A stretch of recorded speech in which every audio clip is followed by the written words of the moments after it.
নমস্কার, আমি বর্ণা। আমুদরিয়া নিউজে সকলকে স্বাগত। একদিনে ইরাকে 21 জনের ফাঁসি, উদ্বিগ্ন রাষ্ট্রসংঘ। সন্ত্রাসবাদী সাব্যস্ত করে একদিনে ইরাকে 21 জনের মৃত্যুদণ্ড কার্যকর করা হলো। বুধবার ইরাক সরকারের পক্ষ থেকে এক বিদেশি সংবাদ সংস্থার কাছে ঘটনার সত্যতা স্বীকার করা হয়েছে। যাদের ফাঁসি দেওয়া হয়েছে তাদের মধ্যে একজন মহিলাও রয়েছেন। চলতি বছরে ইরাকে একদিনে এত সংখ্যক দোষী সাব্যস্তের ফাঁসির ঘটনায় বিশ্বজুড়ে আলোড়ন পড়েছে। রাষ্ট্রসংঘের এক প্রতিনিধিও উদ্বেগ প্রকাশ করেছে। তবে যাদের ফাঁসি হয়েছে সকলেই ইরাকি নাগরিক বলেই একটি সূত্রে দাবি করা হয়েছে। ইরাকের আলহাট জেলে ওই সাজা দেওয়া হয়েছে।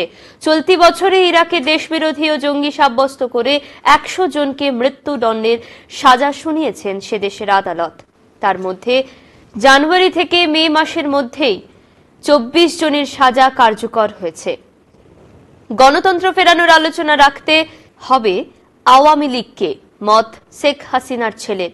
বাংলাদেশে গণতান্ত্রিক পরিবেশ ফেরানোর আলোচনায় সে দেশের বৃহত্তম রাজনৈতিক দল আওয়ামী লীগকে ছাড়া হবে কিভাবে তা নিয়ে প্রশ্ন তুললেন প্রাক্তন প্রধানমন্ত্রী শেখ হাসিনার পুত্র সজীব ওয়াজেদ।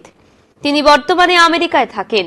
সেখানে সংবাদ সংস্থাকে সম্প্রতি জানান, বাংলাদেশে 18 মাসের মধ্যে ভোট করানোর আশ্বাস সেনা প্রধান দিয়েছেন বলেই তিনি আশ্বস্ত হয়েছেন।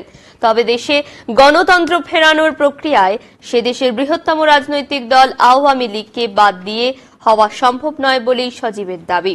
তিনি এক প্রশ্নের উত্তরে এটাও জানান, তার মা বাংলাদেশে ফিরবেন কিনা, কবে ফিরবেন সে সম্পর্কে তার কিছু জানা নেই। তবে বাংলাদেশে অন্যতম প্রাচীন ও বড় রাজনৈতিক দল আওয়ামী লীগের অসংখ্য নেতা কর্মীদের বাদ দিয়ে গণতান্ত্রিক পরিবেশের কথা ভাবা কতটা যুক্তিযুক্ত সেই প্রশ্নও তুলেছেন তিনি। 60 বছর বয়সে বাইক নিয়ে বরফ মোড়া শৃঙ্গে বিশ্ব রেকর্ড নীলের। বয়স একটা সংখ্যা মাত্র, ইচ্ছে থাকলে কি না হতে পারে।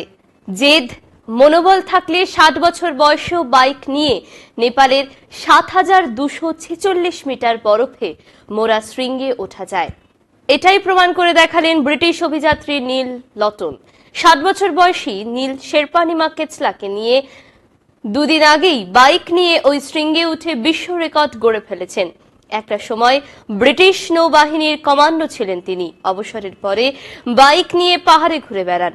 এটা অবশ্য ওর প্রথম বিশ্ব রেকর্ড নয়। এর আগে 2018 সালে পৃথিবীর সর্বোচ্চ ডিনার পার্টি দেওয়ার বিশ্ব রেকর্ড তারই ঝুলিতে গিয়েছে। সেবার 7050 মিটার উঁচু শৃঙ্গে ডিনার পার্টি দিয়েছিলেন তিনি। গিয়েছিলেন বাইক নিয়েই। আজ এই পর্যন্ত, ফিরবো আবার অন্য কোনো খবর নিয়ে। ধন্যবাদ।